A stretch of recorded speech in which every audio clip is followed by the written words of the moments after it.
आपका ध्यान गया ही नहीं है। इसलिए आज लोग मुझसे क्यों चिढ़ते हैं मालूम है? क्यों ये लोग इनके रातों के सपनों में हम आते हैं? क्योंकि ये बोलते हैं घरों में ये लड़का लीडर नहीं टीचर ज्यादा है, ये पढ़ाता है, ये अपनी सभाओं में भाषण कम पढ़ाता है, लेक्चर और क्लास ज्यादा लेता है। नहीं बताइए किस लीडर ने आपको बताया है? किसने आपको बताया है? झारखंड में, ये तो आपके इधर की बात में कर रहा हूँ। चलिए कोयलेरी की चक्कर लगाइए जहाँ कोयला खोला जाता है, वहां की कंपनियों का नाम है संजय उद्योग, खेमका, आनंदिता, त्रिवेणी, मैंने ऐसे लगभग सैकड़ों कंपनियां हैं जो कोयला खोदने का काम करती है। वो कहाँ की है? हैदराबाद की है, इलाहाबाद की है, पटना की है, कलकत्ता की है, गुजरात की है, महाराष्ट्र की है, चेन्नई की है। आपके गिरिडीह और रांची की एक भी नहीं है। इसलिए यदि हम लोग सरकार में आते हैं तो सरकारी नौकरी तो छोड़िए, एजेंसियों में भी 75% झारखंड के लोगों को प्रमोट करेंगे। झारखंड के लोगों को 75% प्रमोट करेंगे।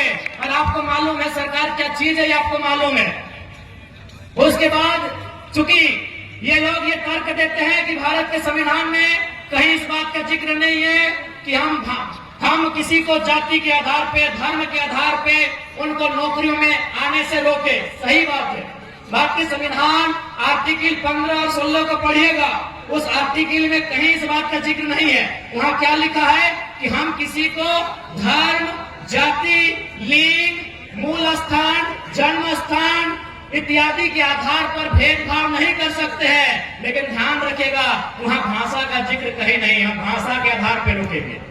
भारत के संविधान में आर्टिकल 15-16 को पढ़िएगा, आपके हाथ में गूगल है, वहाँ जाति का जिक्र है, धर्म का जिक्र है, लिंग का जिक्र है, जन्म स्थान का जिक्र है, भाषा का जिक्र नहीं है। हम भाषा के आधार पर रोकेंगे।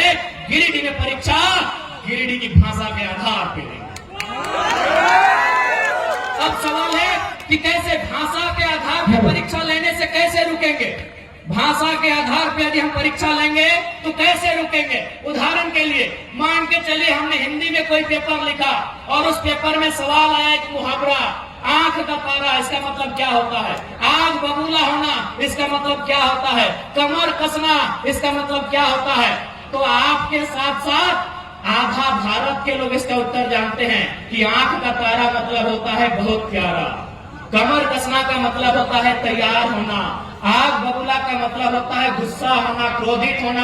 आधा भारत इसका उत्तर जानता है। लेकिन इसी सवाल को अगर हम अपनी भाषा में, झारखंड की क्षेत्रीय भाषा में पूछेंगे कि पकड़ करे हाथ, करे करे झाँक की लगे, कि पकड़ करे हाथ, करे करे झाँक, एकर माने की लगे बुझाओ, के बुझता है कि हाथ से छूटल माछ आ बांधे गड़ल कांच, घूर घूर ना पावाय, क्या बुझता है?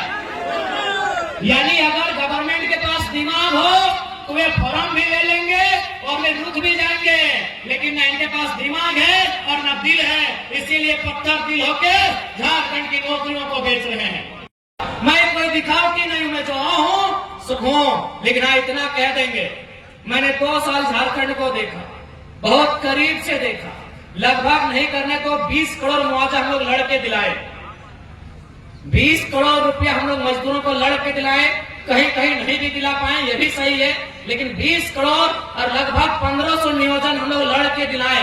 उस लड़ने के क्रम में झारखंड को मैंने बड़े करीब से देखा कि झारखंड में नियम से बात करने से ये राज नहीं चलेगा। इस देश में गांधी का भी आदर है, इस देश में भगत सिंह का भी आदर है, और मुझे लगता है झारखंड में भगत सिंह का चरित्र होना चाहिए। मैं आपको एक ताजा घटना बता रहा हूँ। आपने मेरा वीडियो देखा होगा बागबारा में, शायद पहली दृष्टि में आपको भी बुरा लगा होगा कि लड़का क्या बोल रहा है, बदला लेंगे, खून बहेगा, लहू बहेगा।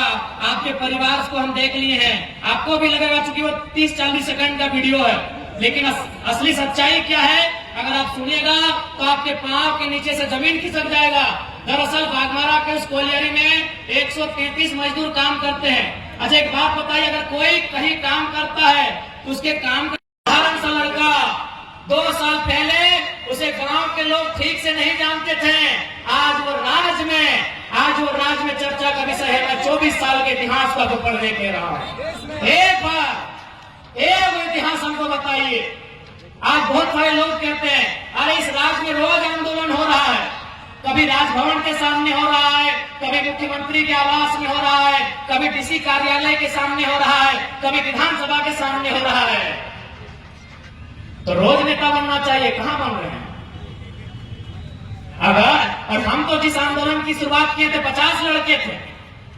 मैंने जिस आंदोलन की शुरुआत की थी धनबाद से मात्र 50 लड़के थे और आज आपके बीच एक चेहरा बन के आया है। क्यों? क्योंकि ये नियति की मांग थी।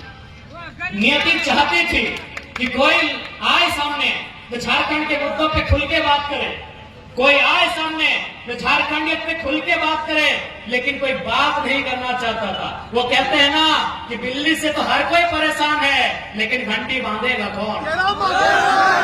घंटी बांधेगा कौन? तो बस मैंने वही काम किया है, मैंने आवाज दिया है, मैंने घंटी बांधने का काम किया है। और आज मैं बिल्कुल तमाम मीडिया के माध्यम से तमाम सरकार को, तमाम जनप्रतिनिधियों को और साथ ही साथ सुपर सीएम मुख्यमंत्री के साड़ो श्री सुदीप सोनू को भी चुनौती देता हूं कि सुन रहे हैं गिरिडीह का झंडा मैदान आपके बाप का है।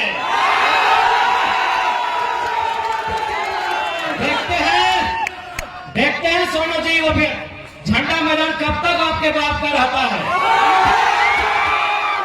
बड़ा दुर्भाग्य, एक लोकतांत्रिक देश में हम लोग 2 साल से झंडा मैदान में सभा करने की बात कर रहे हैं। पता नहीं जिला प्रशासन भी मौन क्यों हो जाती है, जिला प्रशासन भी अंतिम समय निर्णय क्यों बदल देती है। तो ठीक है सोनू जी, अभी समय आपका है, लेकिन याद रखिएगा कि आप जो घमंड कर रहे हैं अपनी पद का और मुख्यमंत्री से आपके परिचय का, ये ज्यादा दिन नहीं टिकेगा।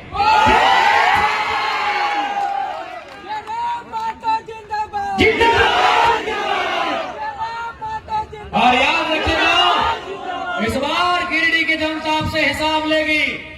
गिरिडीह की जनता आपसे इस बात का हिसाब लेगी कि आपने जितना जीएम लैंड में कब्जा किया है, आपने जितना कंपनी और फैक्ट्री से दलाली लेने का काम किया है, उसका पाए पाए हिसाब गिरिडीह की जनता लेगी। माननीय सुदीप कुमार सोनू जी, इस बात को याद रखिएगा। आज केवल गिरिडीह की बात करें तो आज आपके आसपास इसी क्षेत्र में हजारों छोटी बड़ी कंपनियां हैं कि नहीं? आज इसी गिरिडीह में हजारों कंपनियां हैं। रंजित दा है कि नहीं?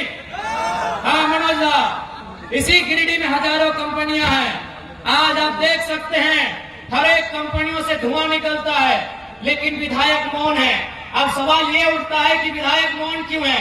क्योंकि मैं आपको एक अनुभव बताना चाहता हूं। एक कंपनी के किनारे मेरा कार्यक्रम था। जब तक मेरा कार्यक्रम था, कंपनी ने धुआं को बंद करके रखा था। यानी केवल मेरे कार्यक्रम से अगर धुआं बंद हो सकता है, तो विधायक चाहेंगे तो क्या क्या बंद हो सकता है, आप सोच के देखिए।